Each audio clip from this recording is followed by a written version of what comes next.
we have a look at the inside of Dragon this morning. This coming from over the shoulder of Commander Steve Bowen and pilot Woody Hoberg, looking at the crew displays inside the Dragon spacecraft. Dragon is an autonomous spacecraft and can fly on its own, and these crew members will be able to monitor its flight and can take control of the spacecraft if needed. Again, we are sending home 4 crew members today, the Crew 6 mission. The mission was commanded by NASA astronaut Steve Bowen. He's joined by Woody Hoberg, also a NASA astronaut serving as the Crew 6 pilot. To Hoberg's left is Sultan Al-Neyadi, that's the Crew 6 mission specialist, as well as Andrei Fedyaev, Roscosmos cosmonaut, another Crew 6 mission specialist. And this crew launched on March 2nd, earlier this year, arriving at the orbiting laboratory on March 3rd. They are wrapping up their mission today, scheduled for undocking at approximately 6:05 a.m. Central Time. Currently, we're standing by for hatch closure aboard Dragon. Confirmation from our crew members aboard Endeavour. The Dragon hatch itself is closed, that coming at 4:19 a.m. Central Time. As you can see, all 4 crew members continue to get suited up. And again, that Dragon hatch closed at 4:19 a.m. Central.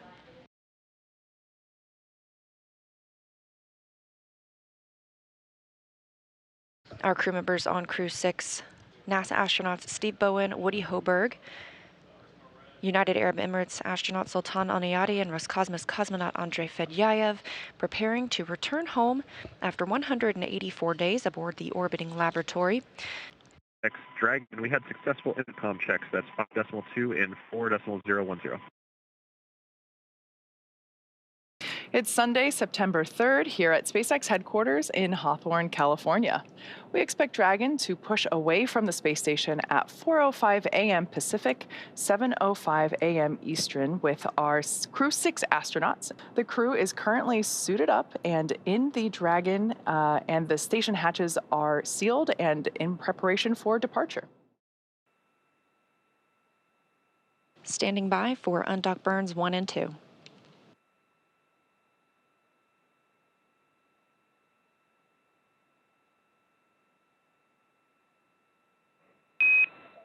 All hooks open and nominal.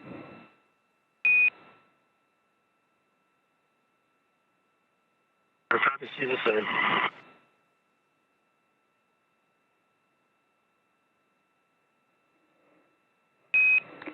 Dragon separation is confirmed.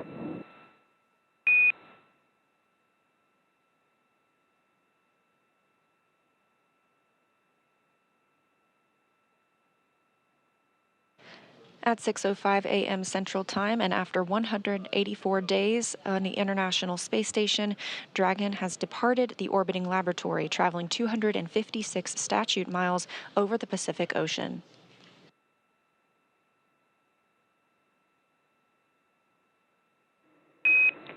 Depart burn 0 complete.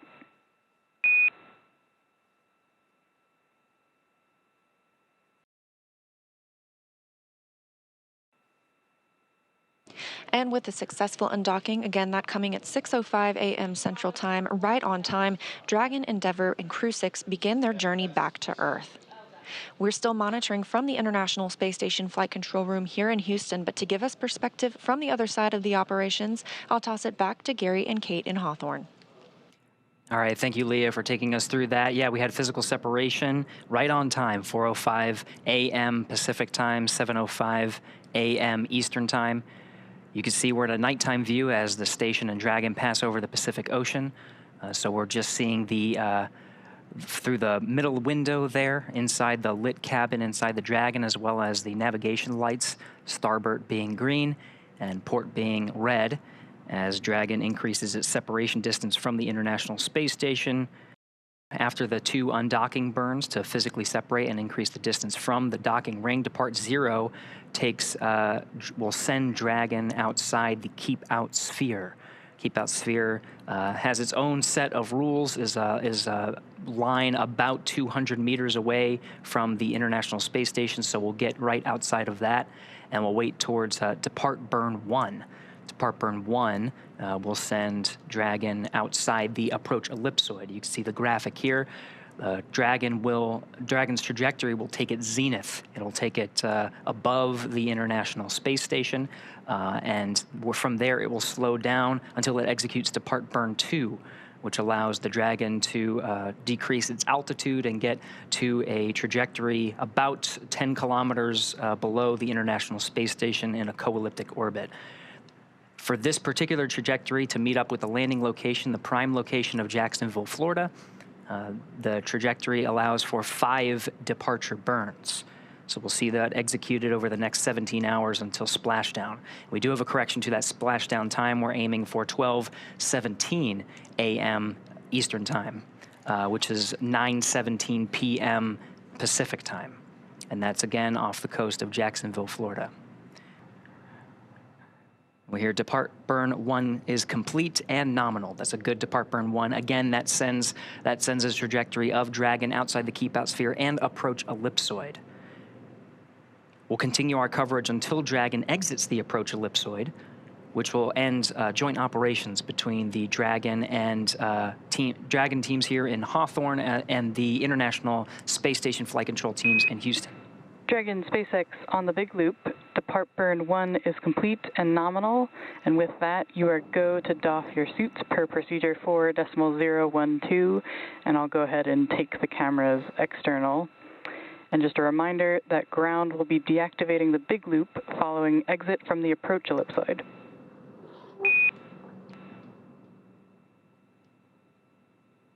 Copies moving into suit bouncing. Thank you for the cameras. And thank you, ISS. It's been an amazing 6 months. It's Crew 7 and 69 Soyuz. Continue Expedition 69 and into 70. Enjoy your visit, and we'll talk to you back on Earth. And Dragon Station, we copy. We're going to miss you guys, but it's good to see you go and get back to your families. Great job on the mission. Godspeed, and we'll see you splashing down safely here in about 17 hours. Great job. So again, the crew has doffed their suits. It allows a little bit more comfort as they begin their journey, which will take more than 17 hours from the time of undocking to the time they actually touch down in the Atlantic coast.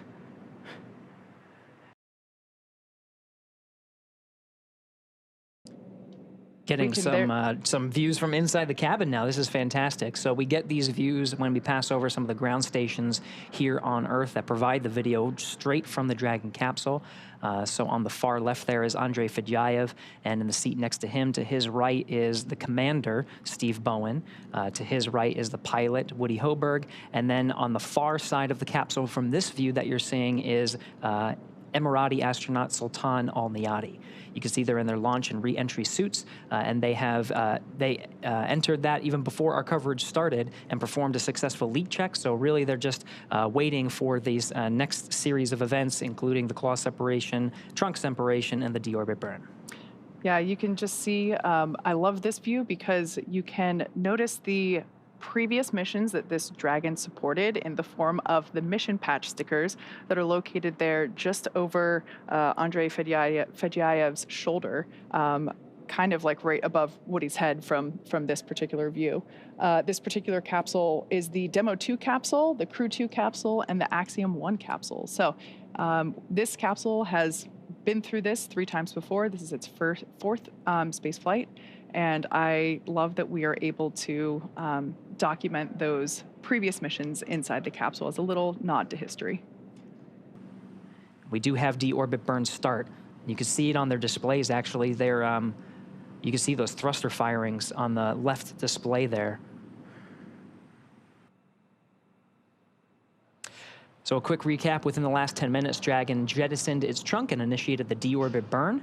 For those operations, NASA and SpaceX closely coordinate with the United States Coast Guard to establish a safety zone to ensure public safety and for the safety of those involved in the recovery operations, as well as the crew on board the returning spacecraft. Multiple notices are issued to the mariners in advance and during recovery operations, and Coast Guard patrol boats are deployed to discourage boaters from entering the splashdown zones.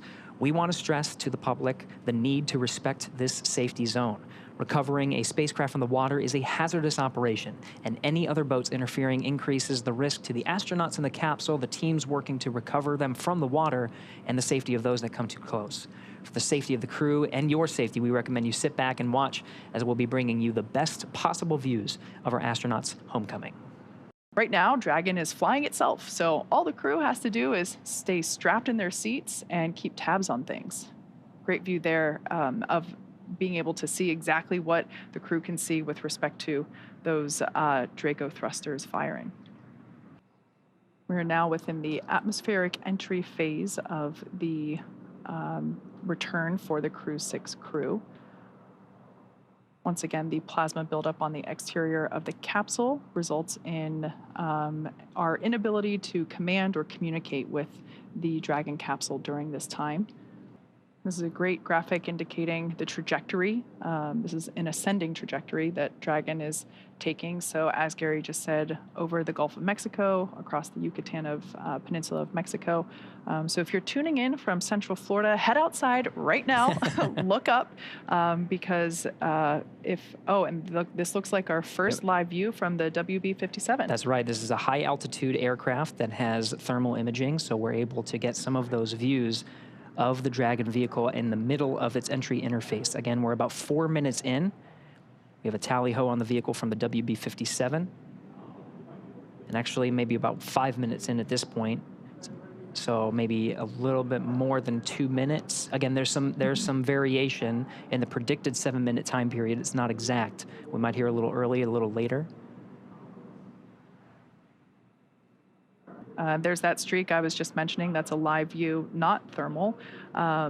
This is heading towards the Atlantic coast of near Jacksonville, Florida. So a beautiful view, such a striking visual that we have for these nighttime splashdowns.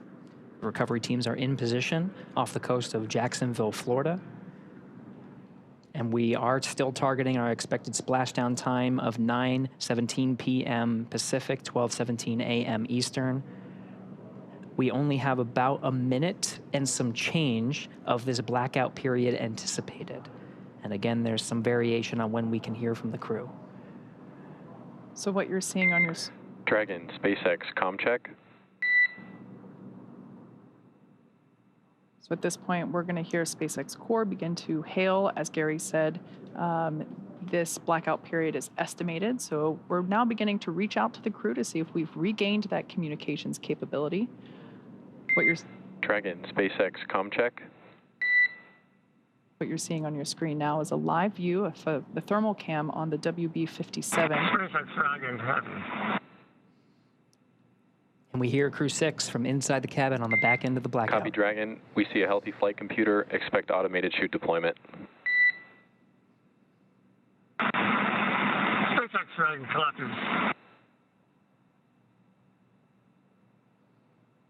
There's our live view of the crew, our first view of them on the other side of that communications blackout. At this point in time, they are re-entering through the Earth's atmosphere over the coast of Florida, heading towards Jacksonville, Atlantic coast. Up next will be the deployment of the drogue parachutes, which should happen in about 2 minutes, just over 2 minutes. SpaceX Dragon, copy. Receive it. All right, so that call out, just letting the crew know that they can expect to have the initial parachute deployment, that is the drogue parachutes, and that those typically deploy about 18,000 feet. At that point in time, the capsule is going around 350 miles per hour. When the drogues are deployed, they're traveling around 350 miles per hour. At the time that the main parachutes are deployed, just seconds later, they'll be going around 120 miles per hour. Drogue pyros have fired, and we have good confirmation of drogue shoots. 2 drogues. It's a view from inside the parachute bucket.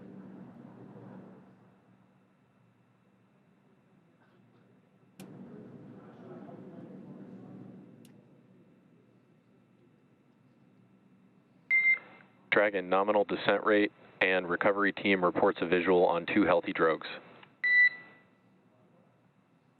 SpaceX Dragon copy, that's good news. Should see drogue chute jettison here momentarily. We'll see those 2 chutes that you see be released from the capsule, just like so, and release the 4 parachutes, now deploying. At this point in time, Dragon has saved all of its propulsion systems and is now has already terminated that nitrox suit and cabin purges. Those were helping to keep the crew cool during the reentry. Looks like we have 4 very beautiful and healthy main parachutes. Dragon, we see a nominal descent rate on 4 healthy mains. SpaceX Dragon copies, and SpaceX Dragon coming up on 1,000. So there's that confirmation. Copy, 1,000 meters. Confirmation of those 4 healthy chute deployments.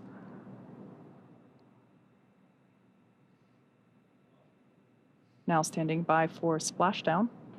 At the point of splashdown, the capsule will be going about 15 or 16 miles per hour. Continuing to decelerate from a rate of from a speed of about 120 miles per hour. 800. So we will now begin. Copy, 800. To hear Commander Steve Bowen call out the altitude as they approach the water surface. That is again in meters. Landing in water is simpler and provides more margin against unlikely parachute issues. We had to learn how to make Dragon waterproof, but once you do that, it's very much a rinse, review, reuse type process. 600. Copy, 600. 600 meters, and the descent rate is as predicted, meaning we're targeting that splashdown time in about a minute.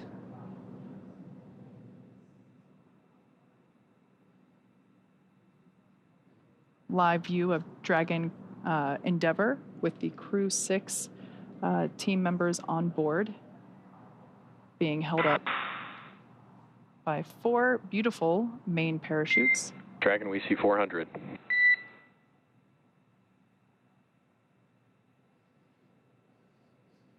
We're now about 400 meters above the ocean surface.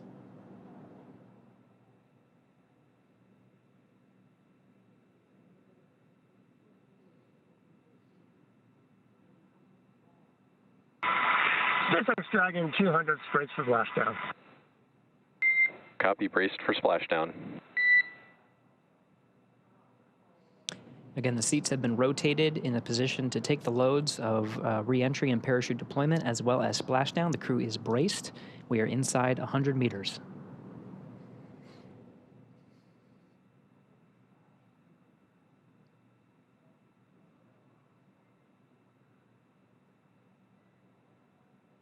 Dragon Endeavour continuing its slow descent. There we can see splashdown on screen. Those parachutes are then cut and released.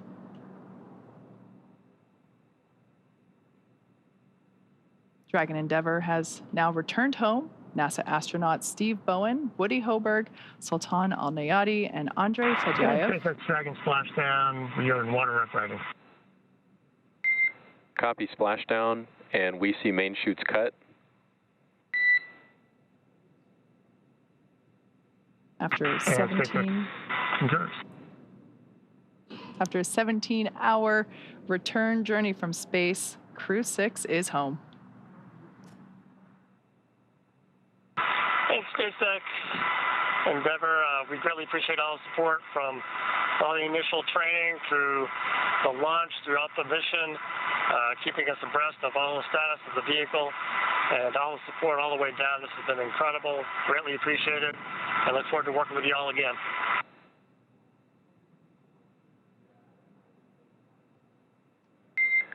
Copy all, and you've got a room full of happy people here. We've got some systems to verify safe before we give the boats a go to approach. I'll be back with you on that topic in a minute. SpaceX Dragon copies. We'll just enjoy the wallowing here. It might be soothing, so maybe I'll be napping soon. We do have a public affairs officer on recovery vessel Megan, Courtney Beasley, who is standing by and watching the operations unfold and providing some coverage from there. Courtney, can you hear us? Gary, I have you loud and clear. How do you hear me? Loud and clear. Courtney, we were very jealous, and we were talking a lot, Kate and I, about the views of Dragon's re-entry through the atmosphere and the plasma trail and the landing, of course, in the Atlantic Ocean. I can't imagine a person who had a better view than you. From your perspective on recovery vessel Megan, how was that landing?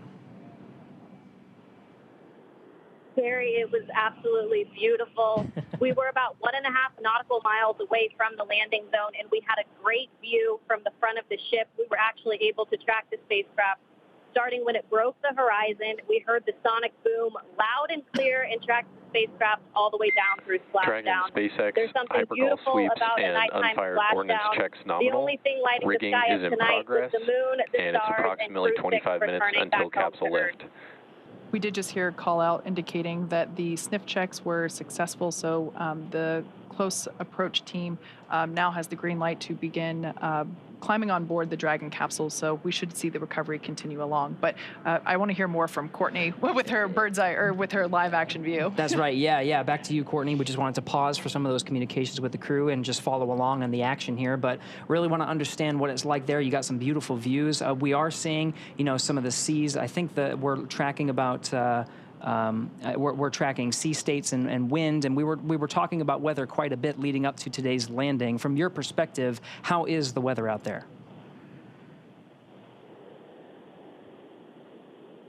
Yeah, Gary, it's about 80 degrees out here right now with fairly clear skies. Like I said, we were able to track that spacecraft pretty good tonight. About 9-mile-an-hour winds out of the east. The waves are considered to be rolling waves, so they're not choppy, but they are pretty big and more spread out rolling waves. But weather-wise, I think the crew will like what they feel when they get out of that capsule today and take their first breath of fresh air back here on Earth. Just to get some appreciation of what it took to stage the recovery forces and be prepared for this moment, just really moments after Dragon splashed down. We saw some of those fast boats rolling out to make sure that they were getting the crew as quickly as possible. Can you give us a sense of what it's taken to make sure the recovery vessels were here at this moment? Yeah, absolutely. Our journey actually started several hours ago in Jacksonville. The MedOps teams and the recovery director boarded the first helicopter, and they were the first group to arrive on the ship about 4.5 hours before splashdown. So those medical teams took the time to get everything situated on the ship and ready to tend to the crew. And about 2 hours before splashdown, they deployed the fast boats into the water. I was actually on the second helicopter out, and we landed on the helicopter pad on top of the vessel about an hour before splashdown. And all of the teams have been hard at work since we touched down on the boat to get their various disciplines ready for Crew 6 to arrive home. Excellent, Courtney. And last question before we let you go is we're seeing some of the recovery personnel on the Dragon capsule preparing for its eventual lift onto recovery vessel Megan. What can we expect to see in the next few moments?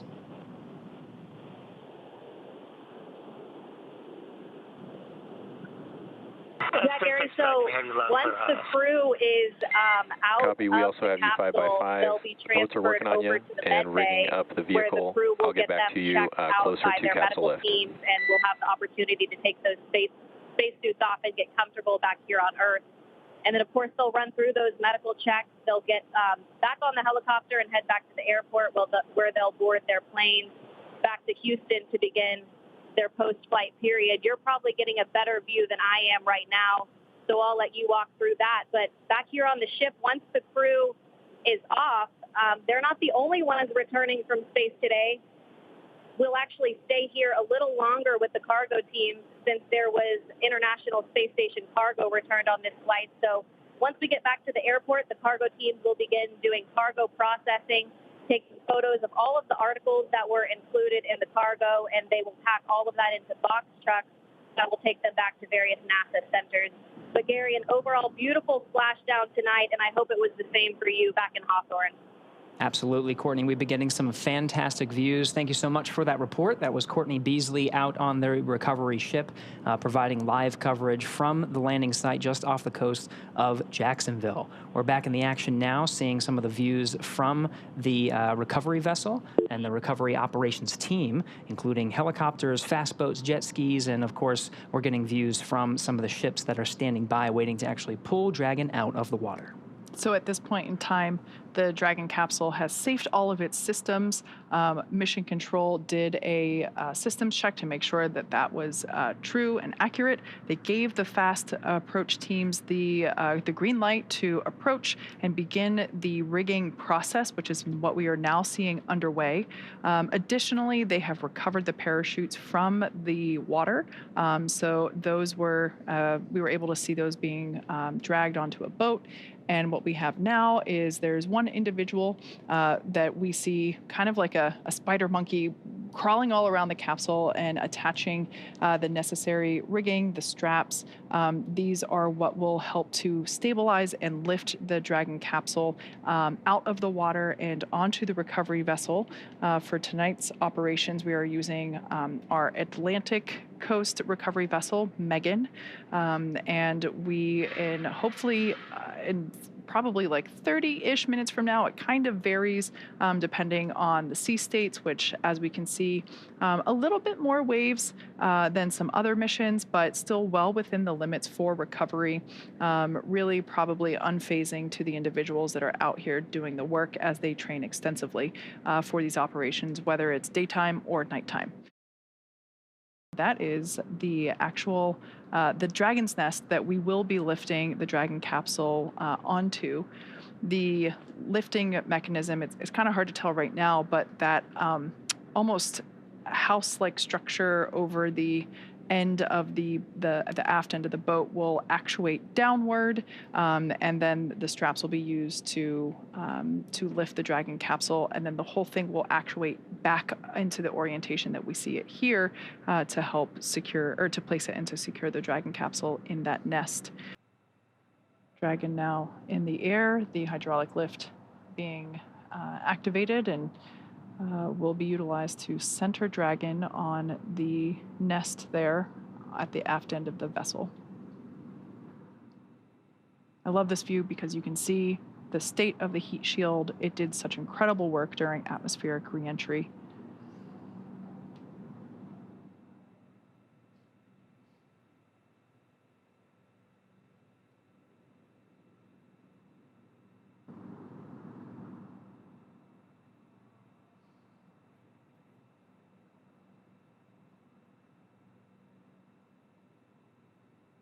Dragon Endeavour now placed into the nest of our recovery vessel, Megan.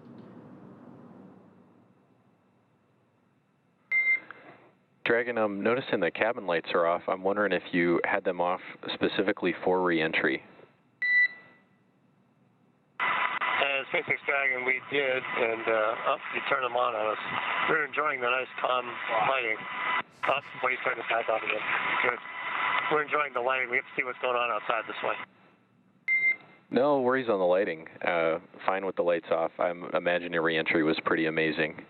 Side hatch opening should be any minute now, and I think that's about it for me working with you all tonight. It's great to see you back. Steve, Woody, Sultan, Andre, happy to have you back home safe. And we're happy to be back, and we look forward to catching up with you again real soon. Take care. See, the recovery team is open and waving to the crew.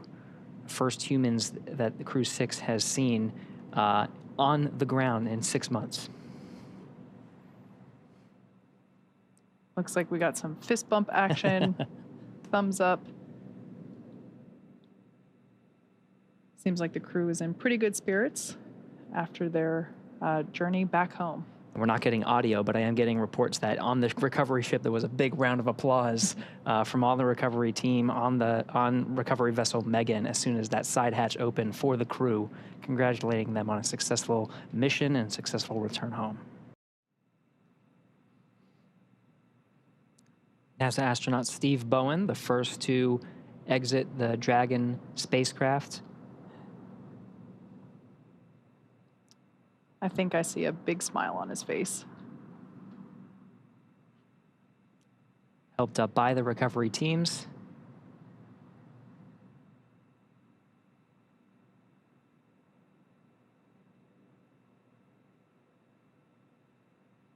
Now being seated in a rolling chair to help move him back to the medical bay, where he will get a quick checkout with the flight surgeon.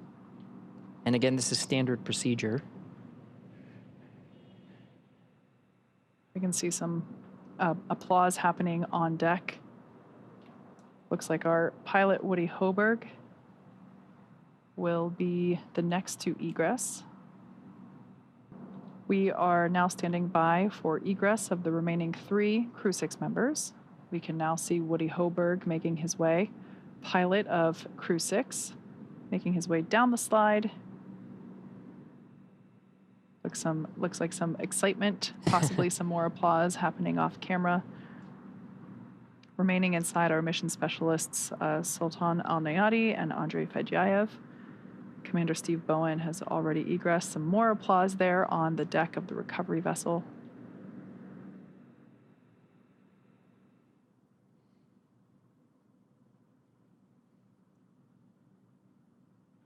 There's Roscosmos cosmonaut Andrei Fedyaev being assisted by the recovery teams onto the rolling chair. He'll also be positioned over to the medical facilities.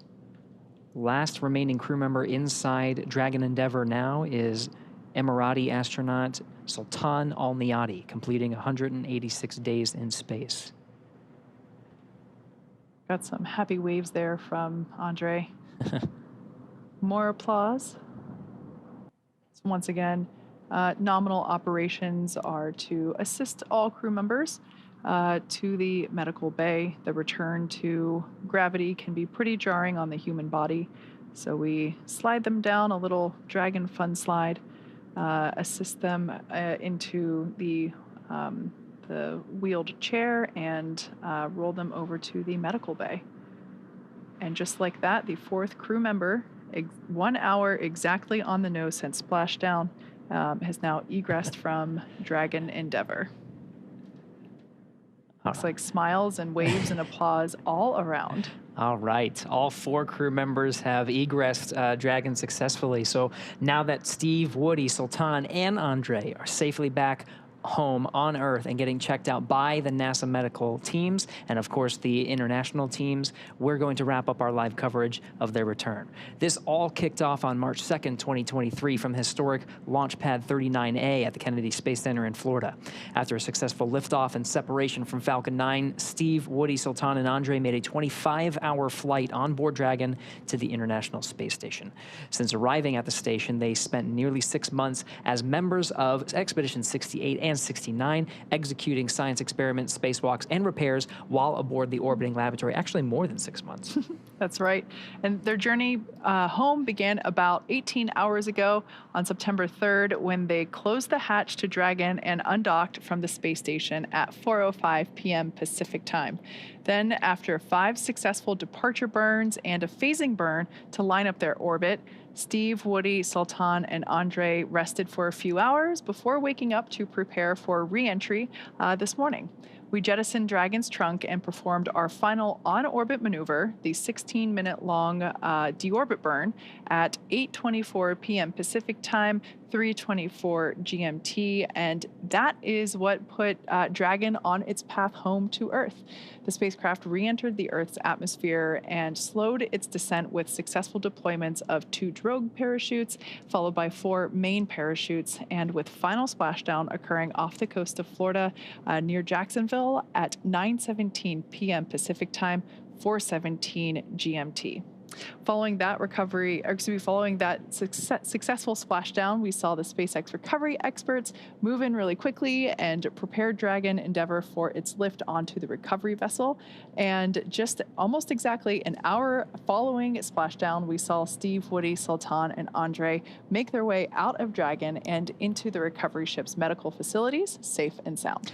So after the medical facilities and medical checks, they'll catch a helicopter flight back to shore where they'll transfer to the aircraft that will take them home. Steve, Woody, Sultan, and Andre will take a NASA plane for the short flight back to Houston, and later Andre will fly back to Russia and Sultan to the UAE. They'll be reunited with families to bring an end to the mission. It's been an honor and a privilege to share their journey with all of you as we continue in this new era of human spaceflight.